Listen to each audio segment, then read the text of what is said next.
Showbiz fanatics, Daniel Padilla, totoo nga bang sinundan itong si Miss Catherine Bernardo sa Japan?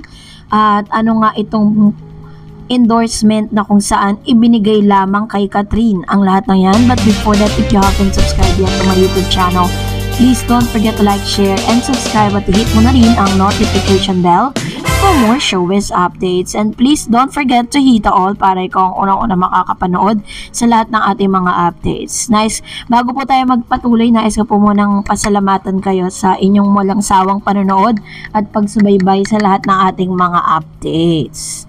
No, ngayon po magbasa tayo. Ito po yung pinaka-latest updates patungkol kay Miss Catherine Bernardo and Daniel Padilla, kung saan napapabalita nga na isa sa mga endorsement netong si Catherine at si Mr. Daniel ay ibinigay na lang po dito kay Catherine. The kapamilya actor Daniel Padilla lost 4 endorsement veteran showbiz reporters reported in the latest episode po.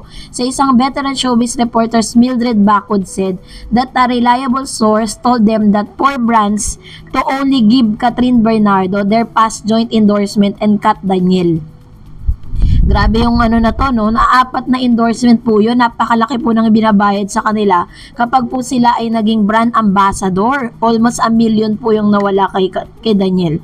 Pero ito hindi lang yan ang maririnig sa how true na apektado na ang karir ni Daniel dahil yung 4 daw na supposedly na endorsement nila ni Catherine Bernardo, di umano, according to source, ay may kay Catherine na lang daw ibinigay. Sabi po dyan na yung co-host Roldan Castro said that he will get Catherine as an endorser if we have business. Kahit naman ako friendship, kukunin ko si Catherine dahil meron tayong kaibigan na CEO at president ng isang brand. Nirekomenda namin na bakit hindi mo kunin si Catherine kasi nakikita namin na malakas si Catherine talaga ngayon, he said. Grabe lahat ng post niya sa Instagram, million likes. Bihira at artista yon, sabi niya. Kung kukunin yung endorser si Catherine, siguradong kikita yung produkto nyo. Sabi po ng ilan sa mga showbiz insiders, which is very true, kasi pagkatapos po kasi ng hiwalayang Catherine Bernardo at Daniel Padilla, mas lalong tumaas yung value nitong si Miss Catherine, hindi lang po sa mga projects, kahit po sa mga endorsement, kabi-kabilang endorsement po yung kanyang ini-endorso ngayon na bagay na nawala dito kay Daniel Padilla.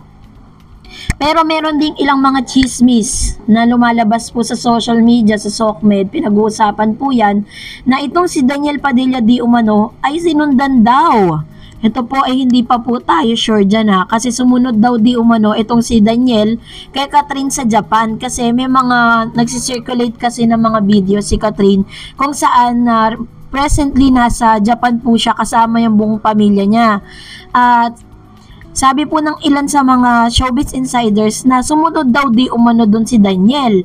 Ang pagkakaalam ko po kasi na unang umalis si Daniel kesa kay Catherine. Napaka-imposible na yun ang gagawin. Meron din po mga nagsisirculate na news na sinundan daw di umano ni Daniel itong si Catherine para daw ayusin yung kanilang relationship, which is bagay na itinanggi ng ilan sa malalapit kay Catherine Bernardo dahil ang naging parang ang naging schedule nila, nauna dun si Daniel, umuwi na siya, 'di ba? Nakita natin na sa airport na, and then tsaka naman ang pag-alis ni Catherine.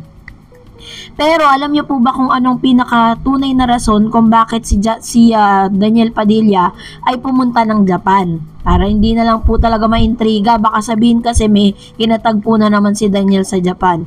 Naisulat na din na may gagawing project sa Japan ang kapamilya actor na si Daniel Padilla. Sa kanyang Instagram account nga kasi ay may pinost ang matte picture si Daniel na pinagkaguluhan ng kanyang mga fans. Diba meron po siyang Instagram post doon na parang siya matte tapos parang comic ganun. Favorite country nga ni Daniel ang Japan at ilang beses na rin siyang nagpunta roon para magbakasyon.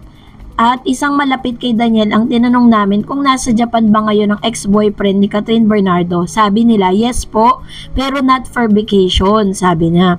Negosyo nga ang ipinunta ni Daniel sa Japan. Kahit ang nani ni Daniel na si Carla Estrada, itinanong din namin. Ang sagot niya, business trip. Mag-o-open ng store doon with business partners. So, ang business nga sa Japan, nabubuksan nila ng kanyang mga kasosyo ang pinagkakahabalan ngayon ni Daniel. Patunay lang ang bagong business ni Daniel na mali ang intriga ng iba na hindi naman madatong ang aktor. May pera nga si Daniel para sa bago niyang negosyo eh. True naman, 'di ba? Kung talaga naghihirap si Daniel, hindi na makakapagpatayo ng panibagong negosyo yan. Anyway, marami naman ang natutuwa na kahit girlfriend free niya ngayon, ni si Daniel at wala na nga sila ni Catherine Bernardo, ay marami naman siyang ibang pinagkakaabalahan. Yun na, true. Kasi parang ang pinokus ni Daniel ngayon, ang focus niya ngayon is to work, work, and work. Si Catherine naman, dahil yung mga trabaho yung lumalapit sa kanya, pagkatapos ng kanya mga endorsement shoot, pagkatapos ng mga trabaho niya, mga magaganda niyang movie na kumita ng milyon-milyon, ay nagbabakasyon siya kung saan-saan, kung saan kasama niya, bit-bit niya buong pamilya niya. Ganon po naman yung healing process na ginagawa. Si Daniel naman, napapabalita na puro inom, no? But this time, recently, nakikita natin na parang may mga shoot siya, meron din po siya mga trips to abroad. Sabi nga tulad nga nitong pagpunta niya sa Japan na kinumpirma ng kanyang ina at nakumpirma din dahil may mga videos na naglalabasan na siya po ay papunta ng nasa airport siya at going abroad. Una niya nang pinuntahan yung Dubai, sumunod po yung Japan. So sana lang no, para malubayan na si Daniel Padilla ng mga intriga at mag-move forward na silang lahat. At abangan na lang natin kung ano magiging desisyon nilang dalawa. So dahil dyan, mag-react naman tayo sa inyong mga komento patungkol naman sa ating last update. Magbabasa po tayo ng inyong komento. Ayan. So, unahin po natin ang komento na nanggaling po kay Ezekiel Songko. Sabi niya, hindi pwedeng makipagsapalaran ng ABS-CBN sa sitwasyon niya ngayon. Baka malugi ang pamunuhan ng ABS-CBN sa kanya. Sigurista ang ABS-CBN pagdating sa business. Yan. Kasi nga, diba, parang hindi po maganda yung image ni Mr. Daniel Padilla. Bago po sila pumirma ng mga kontrata, ng waiver ng kanilang mga bagong kontrata, yun po yung tinitignan nila. Maaring ngayon, hindi maganda yung image ni Daniel dahil tulad nga na sinabi ko, 4 na endorsement po yung hindi ibinigay sa kanya, 'di ba? Ibig sabihin lang na naka-red flag po siya ngayon. Sabi naman po ni Kenny, ibang problema. Sabi niya, ibang problema naman nila ni Kat at Daniel kasi pag ikaw ang girlfriend niya, problemado ka kasi marami siyang pinuporma na babae.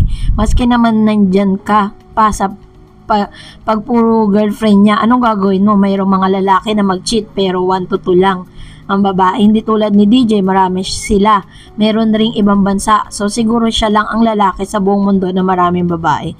Mula nung 2014 hanggang ngayon, hindi rin natin alam kung 2014 ba siya nag-cheat. So malaking pinagkaiba. Ayun. So ayoko magkomento dito sa sa comment na to kasi not unless na magsalita talaga si Catherine patungkol sa mga cheating history. Kasi parang yung mga lumalabas kasi sa social media, puro mga spekulasyon pa lang yan. Mahirap tayo mag-jump into conclusion, di ba? Judge tayo ng judge sa tao kung hindi naman talaga ganun yung sitwasyon, di ba? So, better yet, antayin po natin kung anong masasabi ni Daniel kasi sabi niya, pagkatapos niya daw or bago lumabas yung kanyang movie ay magsasalita siya sa publiko. And that's it for today. For more videos and updates, please don't forget to like and subscribe. And please don't forget to follow my Facebook page, DarEdsTV. God bless everyone!